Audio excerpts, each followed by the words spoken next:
السلام علیکم معزز سامعین، امید کرتا ہوں کہ آپ حضرات بخیر و عافیت ہوں گے۔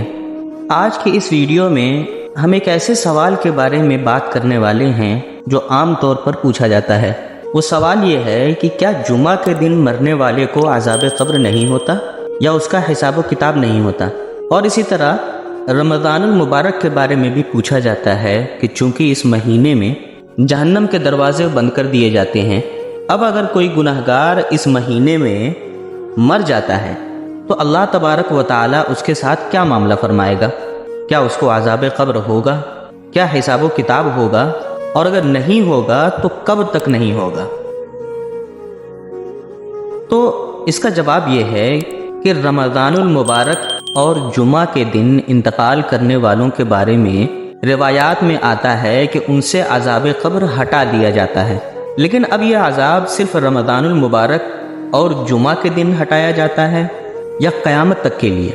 تو اس سلسلے میں بعض علماء فرماتے ہیں کہ صرف ماہ رمضان المبارک اور جمعہ کے دن یہ عذاب اٹھا دیا جاتا ہے، اور وہیں بعض علماء یہ فرماتے ہیں کہ قیامت تک ان سے عذاب قبر ہٹا دیا جاتا ہے اور یہ قبر میں راحت و آرام کے ساتھ رہتے ہیں، اور یہی دوسرا قول زیادہ راجح اور پسندیدہ ہے۔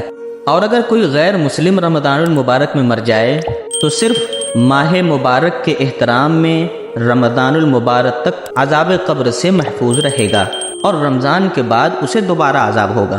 تو ان تمام روایات سے بنیادی طور پر اتنا تو سمجھ میں آ جاتا ہے کہ رمضان المبارک اور جمعہ کے دن انتقال کرنے والا اگر مسلمان ہے تو اس سے عذاب قبر ہٹا دیا جاتا ہے اور منکر نکیر کے سوال سے محفوظ رکھا جاتا ہے، اور اللہ کی رحمت سے یہ بھی امید کی جا سکتی ہے کہ وہ حشر میں بھی اس سے حساب نہ لیں۔ اور اگر مرنے والا کوئی غیر مسلم ہے تو رمضان اور جمعہ کے احترام میں رمضان المبارک یا جمعہ کے دن تک قبر کے عذاب سے محفوظ رہے گا اور بعد میں اسے دوبارہ عذاب ہوگا۔ تو امید کرتا ہوں کہ آپ کے سوالوں کا جواب مل گیا ہوگا۔ اگر آپ کے پاس بھی آپ کے کوئی سوال ہیں جنہیں آپ پوچھنا چاہتے ہیں تو کمنٹ میں ہمیں میسج کریں، ہم انشاءاللہ ان پر جلد ہی ویڈیو اپلوڈ کریں گے۔ ملتے ہیں پھر کسی ویڈیو میں کسی نئے ٹاپک کے ساتھ، تب تک کے لیے السلام علیکم ورحمۃ اللہ وبرکاتہ۔ اگر آپ کو بھی اس طرح کی اسلامک ویڈیوز پسند ہیں تو ویڈیو کو لائک اور شیئر کریں اور ہمیں فالو ضرور کریں۔